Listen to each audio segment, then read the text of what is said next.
Okay, so according to my online research, if I just play the music, spin around really quickly, I will magically have on my superhero costume. So, here it goes.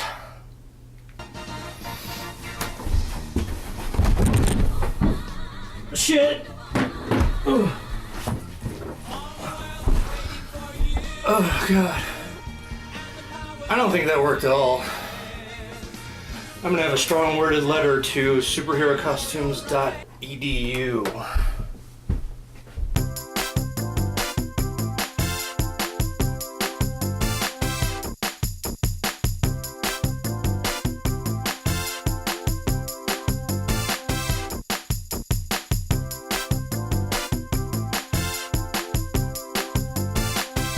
Hey everybody, welcome back to Drinks and a Movie. Chris Hamker back with you. Today we'll be talking about the new DCEU movie Wonder Woman.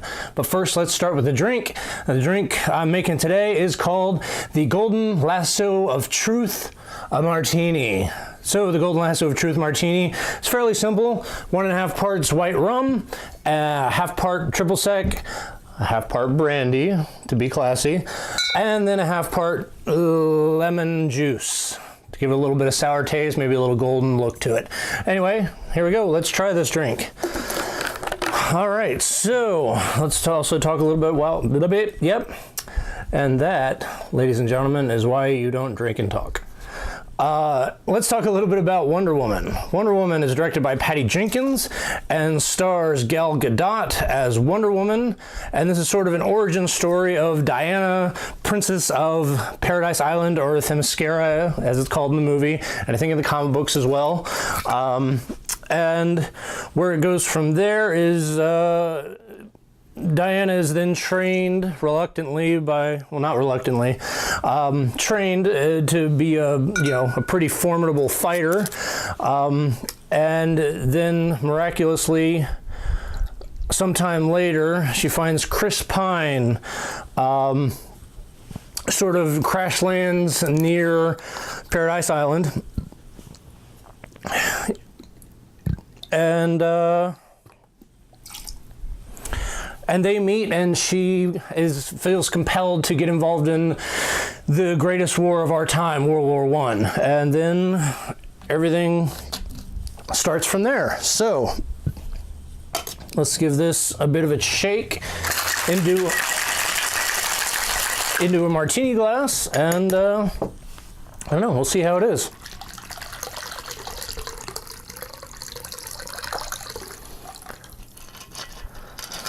All right, let's see if this thing makes me tell the truth. Oh, it does. And truthfully, Wonder Woman was great. Cheers, everybody. Here's to the Lasso of Truth Martini. Okay, so what can I say? I really liked Wonder Woman. I thought it was pretty great. You did it, DC. You made a movie that wasn't utterly disappointing.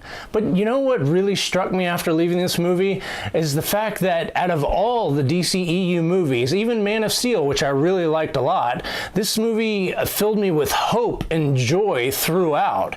And you know, what's weird about that is that it's supposed to be Superman that fills you with that. It's supposed to be truth, justice, and the American way with him, and all that stuff. And Wonder Woman not only had those things, but it also included a strong and sensitive and sexy female lead. I mean, this movie says a woman can be strong and protective, but can also fall in love. And hey, guess what? Falling in love isn't a hindrance in this movie. It actually makes her stronger by the end. And this is only a few themes in this movie that I really loved and could really get behind. So I think there's two heroes of this movie that I think are great. One is the director, Patty Jenkins. Without her, this movie would not be half as good as it is. She pulls an amazing performance out of Gal Gadot, who isn't traditionally a woman that has carried a movie before. She's never been the lead, and I thought she was excellent. She carried this movie so well.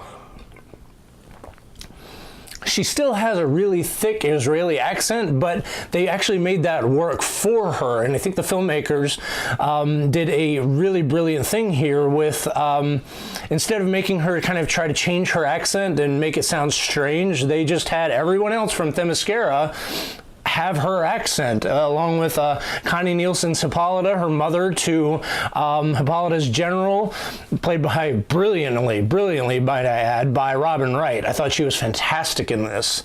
Also, Chris Pine was very good. He was not just relegated to the comic relief or the love interest or the person that, Wonder Woman had to keep saving. He actually had some depth, some real good character development, and a reason for being there. He did things that, and guided Wonder Woman through this world. It was a little bit of a fish out of water story, so he guided her through it. And, sure, there were some funny moments, but also their chemistry was off the charts. I mean, they really connected, and you really believed in their love story. So the next thing I want to mention is the action sequences. They were great, and this brings me back to Patty Jenkins again, which I didn't realize she could film action as well as she did, because her first movie was Monster, that got Charlize Theron her first Oscar, and it was just a wonderfully pleasant surprise. I mean, the action in this is incredible, and Gal Gadot seemed to do all of her own stunts, which is really great. There was a scene that you see in the trailer where Wonder Woman, with her shield, pushes through the trenches into the German lines, with all the Germans shooting at her, and then they push forth and take this town, and it is truly the high point of the movie, and what an amazing scene. It was so much fun, so well choreographed. I mean, they really showed that Wonder Woman is the best fighter in the DCEU. So I gotta say, this movie is not perfect. One of my problems with it, and these are small problems because I actually really like this movie, one of the small problems is that it is way too long. It has a runtime of 2 hours and 21 minutes, and I really believe that the story could have been tightened up a lot, and they probably could have cut about upwards of 20 minutes of this movie, and it would have flowed a lot better. I mean, the pacing was good, but it did drag every once in a while. Second, and this is probably my biggest problem, is that the villain was actually kind of weak in this. The problem is that his powers weren't really well defined. He seemed to be able to do whatever he wanted. And then the movie, by the finale, which happens a lot in these comic book movies, kind of devolved into this big CGI fist fight, and I'm really getting tired of that. It happened in Guardians of the Galaxy Volume 2, and it kind of happens here a little bit. Not quite to the extent, but it does happen, and I don't know, I'm just getting a little tired of it. So if you hadn't figured it out by now, I really like this movie. I'm going to give it a solid 4 drinks out of 5. It's definitely worth watching. It is definitely a breath of fresh air from the DCEU, and it's colorful. You can actually see the colors in Wonder Woman's uniform or costume or whatever you want to call it. You can actually see the colors. In Batman v Superman, it just looked all brown. You can see her colors. It was colorful. It was funny at times. Yeah, I really enjoyed this. So cheers to Wonder Woman, cheers to Patty Jenkins and Gal Gadot, well done. Yeah, let me know what you thought of Wonder Woman, or what your favorite DCEU movie is now that there's been 4. Let me know what your favorite one is. And if you like this, please like, share, and subscribe down here at the bottom. Cheers, everybody. Have a drink on me. Bye-bye.